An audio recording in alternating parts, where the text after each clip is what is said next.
यही कष्ट अत्यधिक है कि भला मैं तो युवती हूँ और मेरे बालक वृद्धावस्था को प्राप्त हो गए। होना तो ये चाहिए कि माता वृद्ध हो और बालक युवा हो, लेकिन यहाँ तो उल्टा ही हो रहा है। माता युवा है और बालक वृद्ध है, तो आखिर क्या कारण रहा होगा? तब नारद जी ने कहा, हे मां, ये जो कलयुग आ गया है ना, इसमें लोग भक्ति तो कर रहे हैं, लेकिन उस भक्ति में भक्ति कम दिखावा ज्यादा है। क्योंकि जब भक्ति आती है तो व्यक्ति इस संसारियों से अपने आप को अलग कर देता है, लेकिन उसकी आड़ में लोग भक्ति तो थोड़ा बहुत कर रहे हैं, लेकिन जो एक ज्ञान और वैराग्य होना चाहिए था वो नहीं आ रहा। क्योंकि भक्ति आएगी तो ज्ञान आएगा। क्यों? क्योंकि जब व्यक्ति भक्ति करता है तो उसको भगवान के नाम, भगवान की कथा, भगवान का धाम, इन सब को जानना और वहां जाना और अपनी मानसिकता बनाना, उसमें अपने आप को ढालता है। जैसे जहां भगवान की कथा होगी वहां वो जाएगा, जहां भगवान का धाम होगा वहां जाएगा। क्यों? क्योंकि भक्ति में है। जब भगवान से प्रेम हो जाता है तो व्यक्ति पागल भी हो जाता है, ये सामान्य है। लेकिन भक्ति होगी जब तब, जैसे मीरा जी को हुई थी।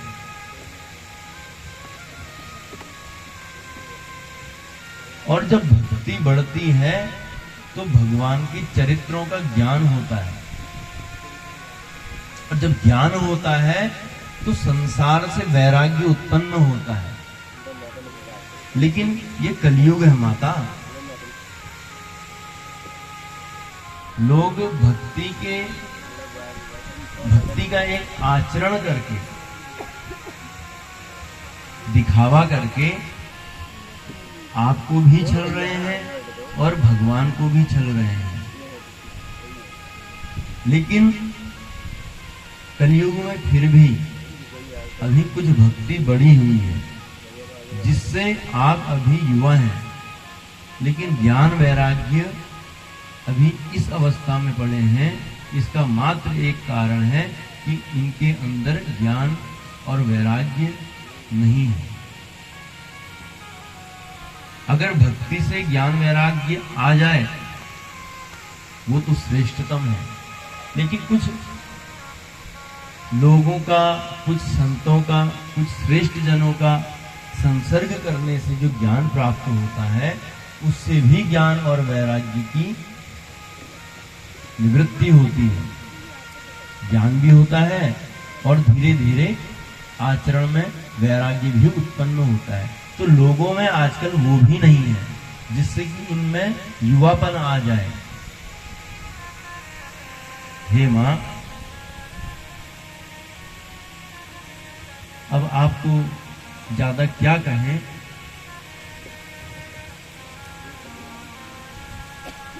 इनको जागृत करने के लिए मुझसे जो कुछ होगा मैं उसको अवश्य में करूंगा, क्योंकि आपको शांति प्रदान करना मेरा सबसे बड़ा कर्म है।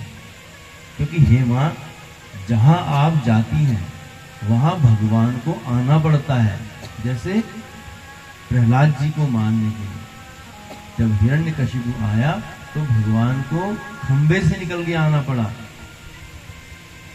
और 6 वर्ष के ध्रुव जी जब जंगल में तपस्या करने के लिए गए तो हे मां, उनके अंदर इतनी ज्यादा भक्ति तीव्र थी कि भगवान को वहां आना पड़ा। और गजेंद्र मोक्ष को ही देख लीजिए, जिस गजेंद्र ने अंतिम समय में जब देखा कि मेरा कोई परिवार का मेरा साथ नहीं दे रहा, तो अंतिम क्षण में जब उन्होंने आपको प्रेम पूर्वक हृदय से जब याद किया, तो भगवान को उसी क्षण गजेंद्र को मोक्ष दिलाने के लिए आना पड़ा। हे मां, आप निश्चिंत रहें, मैं किसी न किसी प्रकार से इनमें जागृत अवस्था लाऊंगा, पूर्ण कोशिश करूंगा जिससे आपको शांति प्रदान हो।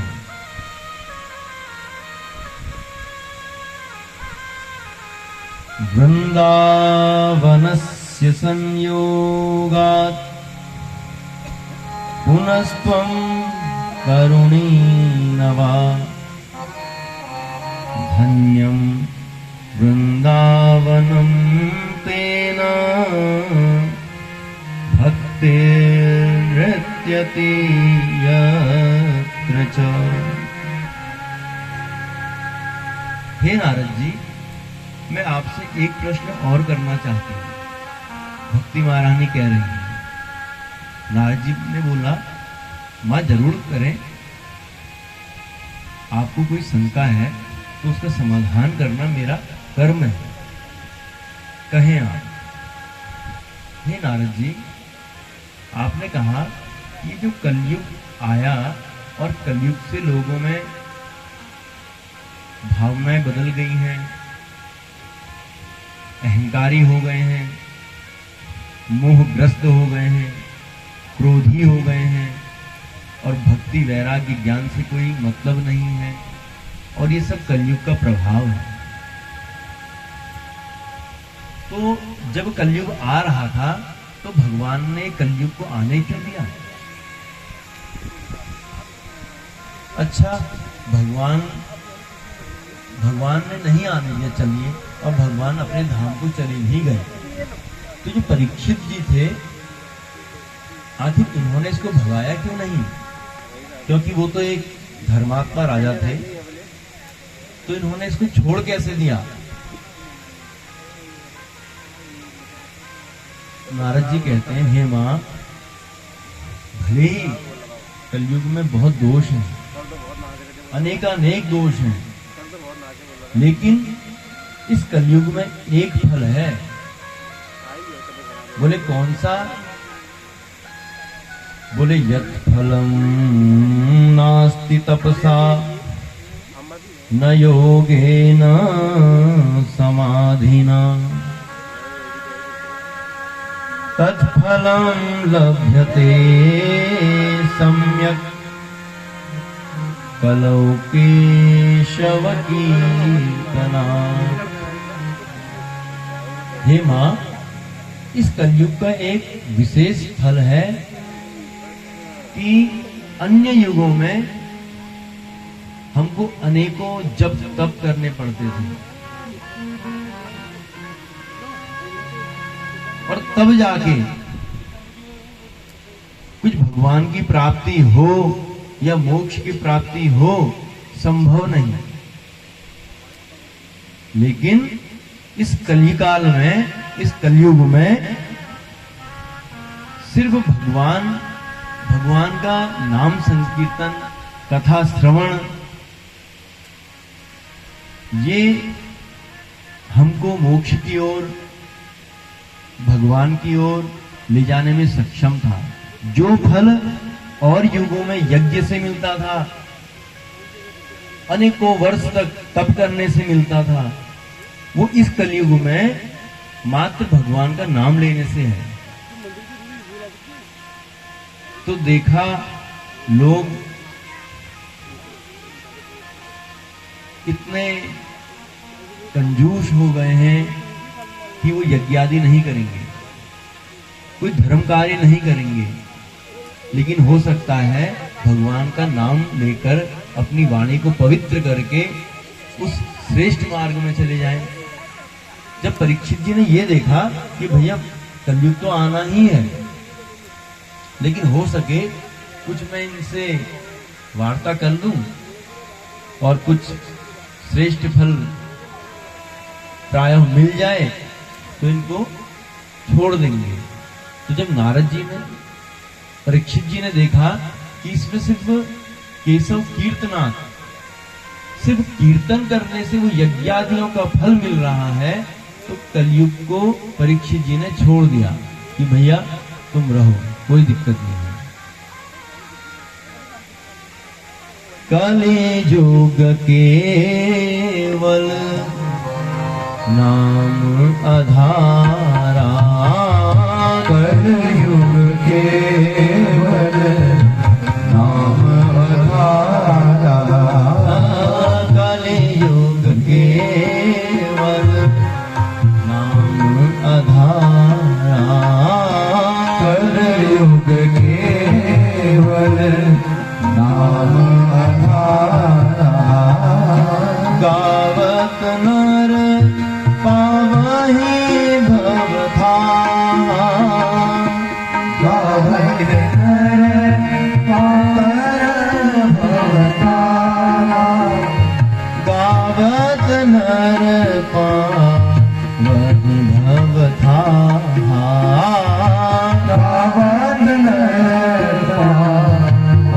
भवधाम, कलियुग केवल नाम आधारा, कलियुग केवल नाम आधारा, गावत नर पावहि भवधाम, गावत नर पावहि भवधाम, कलियुग केवल नाम आधारा, कलियुग केवल नाम आधारा।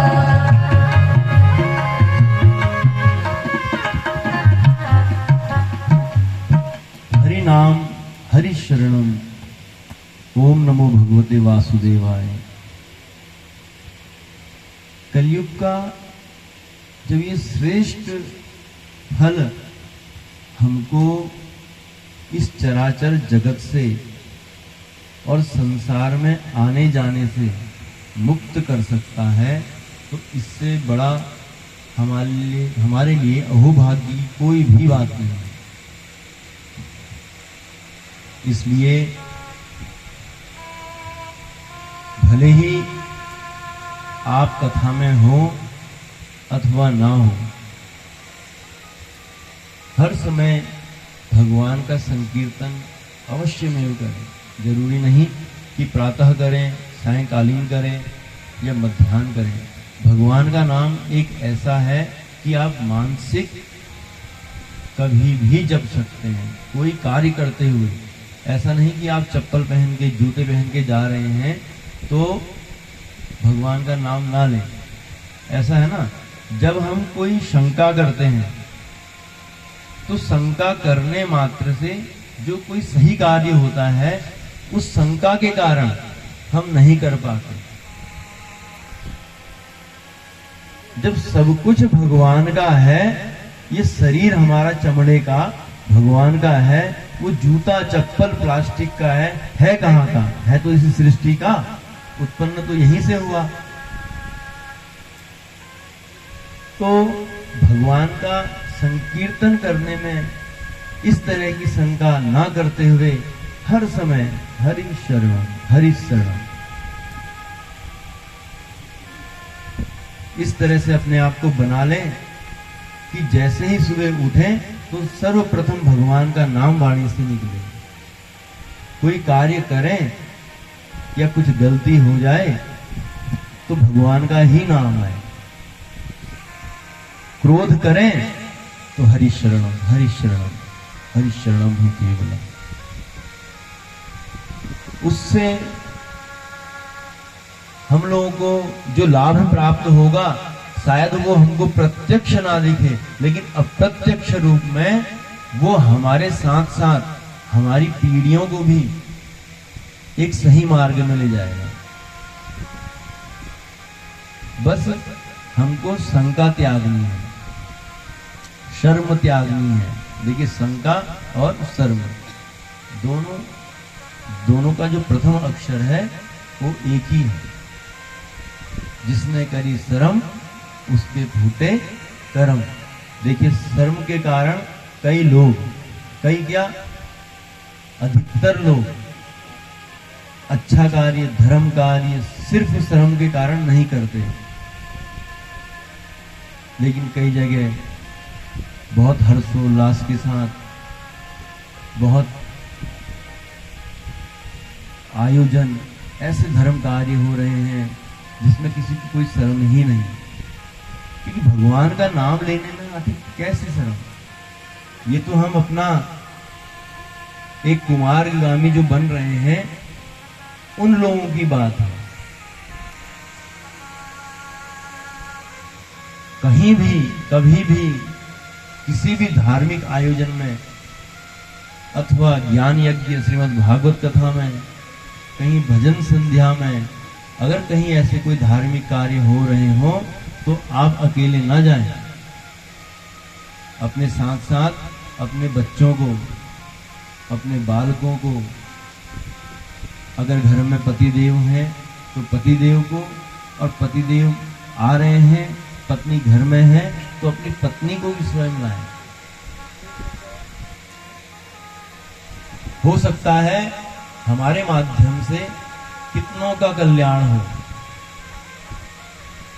क्योंकि यज्ञ तो चल ही रहा है, आयोजन हो रहा है, उसमें हम भी अपनी आहुति दे दें, आकर भगवान का नाम ले लें। जब भक्ति महारानी को नारद जी ने ऐसी सांत्वना प्रदान की तो नारद जी ने कहा, माता आपका दुख अवश्य निवारण होगा। नारद जी ज्ञान और वैराग्य को जगाने के लिए कहते हैं, गीता पाठेर मुहुर्मुहु, एक बार नहीं अनेकों बार गीता पाठ सुनाया, शास्त्र सुनाए, सांख्य सुनाया। मन में शंका हुई ना, क्या पता है इस गोली से सही हो जाए, क्या पता है इस गोली से सही हो जाए। उसी प्रकार नारद जी ने सोचा, चलो गीता जी से सही नहीं हुए तो वेद सुना दिया जाए, तो वेद सुनाया गया। लेकिन थोड़े से ज्ञान और वैराग्य हिलते और डूलते, लेकिन फिर धड़ाम से गिर जाते हैं, क्योंकि कारण सिर्फ एक था, लोगों में ज्ञान वैराग्य नहीं था। उस कारण से जो अप्रत्यक्ष रूप से ज्ञान और वैराग्य है, दिन प्रतिदिन उसकी हानि होती जा रही है। लोगों को ज्ञान लेने में संकोच होता है। सिर्फ एक यही कारण है। आज नारद जी जिस तरह से ज्ञान वैराग्य को अनेक शास्त्र, अनेक पाठ, कुछ धार्मिक कथाएं सुना रहे हैं, लेकिन कोई फर्क नहीं पड़ रहा है। लेकिन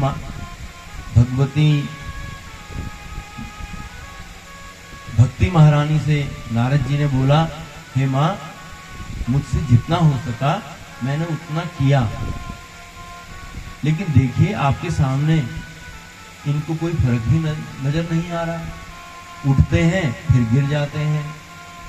लेकिन आप चिंता ना करें, मैं कोई प्रयोग करता हूं जिससे इनकी मूर्छा दूर हुई। भक्ति महारानी को एक आशा थी कि अगर मेरे बालकों को कोई जागृत कर सकता है तो एकमात्र अभी नारद जी ही हैं।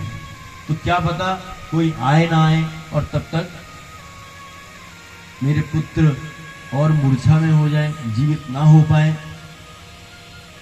ऐसा सोचते हुए भक्ति महारानी नारद जी को कह रही है जयति जगति माया यस्य काया धवस्ते वचन रचन मेकम केवलम चाकलय्य ध्रुवपदीमपि यातो यत्कृपातो दुरोऽयम् सकलकुशल पात्रं ब्रह्मपुत्रं नतास्मि ब्रह्मपुत्रं नतास्मि। हे नारद जी, आपकी जय हो, आपकी जय हो। अरे आप तो भक्ति के आचार्य हैं। आपने कयादु नंदन प्रहलाद जी को ऐसा मंत्र दिया कि उसने भगवान की भक्ति को छोड़ा ही नहीं, और इतनी तीव्र भक्ति थी कि इतने कष्ट सहने के बाद भगवान को स्वयं आना पड़ा। और ये देखिए, ध्रुव जी को मात्र 6 वर्ष की आयु में भगवान को पाने के लिए चल दिए।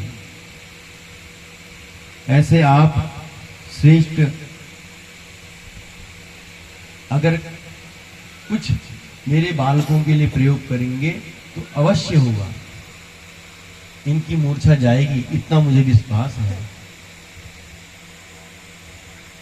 नारद जी कहते हैं, हे मां, श्री कृष्ण चरणाम भोजम स्मर दुखम गमिष्यति। आप चिंता क्यों करती हैं? आप बिल्कुल भी चिंता ना करें, वो कृष्ण कहीं नहीं गए, वो यहीं पर हैं। जब तक वो पृथ्वी में थे तब तक आप बहुत अच्छी थी, मैं मानता हूं इस बात को, लेकिन आप ये मत समझो कि भगवान कहीं चले ही गए। वो भगवान अभी शास्त्रों के माध्यम से हम लोगों के बीच में है, जो आपकी रक्षा कर रहे हैं। आप चिंता ना करें। ब्रज के नंद लाला श्री राधा जू के सांवरिया, सब दुख दूर हुए जब तेरा नाम लिया।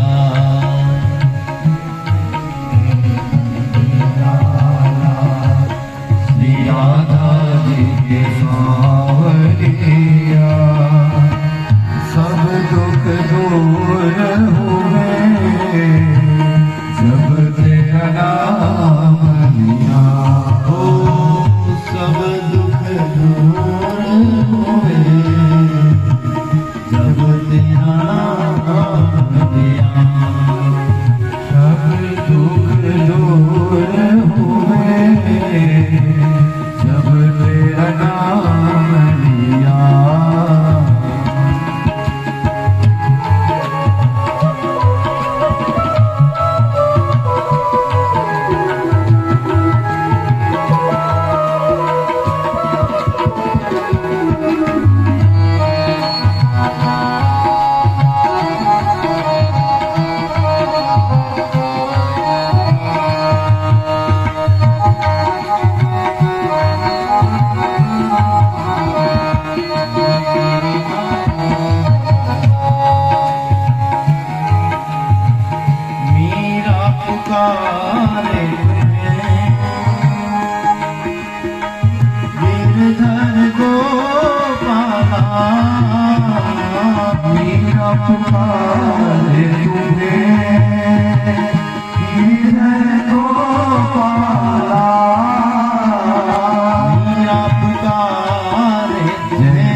अमृतमय विष का भरा प्याला बन गया अमृतमय विष का भरा प्याला विष का भरा प्याला कौन मिटाए उसे जिसे तुमने राख लिया कौन उठाए उसे जिसे तूने राख लिया सब दुख दूर हुए जब तेरा नाम लिया सब दुख दूर हुए जब तेरा नाम लिया ब्रज के अंदर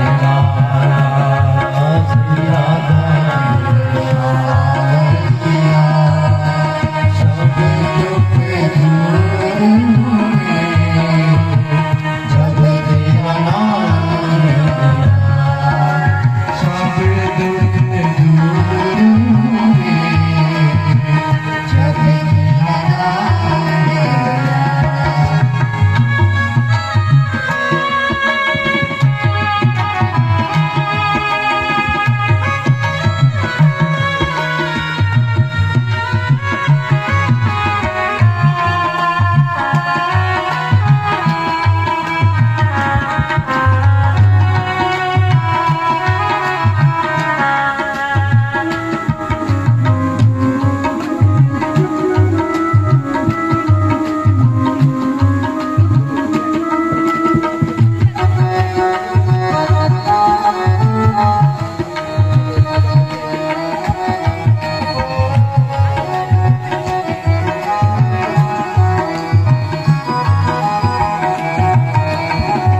जब तेरे गोकुल में आई विपदा भारी जब तेरे गोकुल में आई विपदा भारी जब तेरे गोकुल में आई विपदा भारी जब तेरे गोकुल में आई विपदा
मन में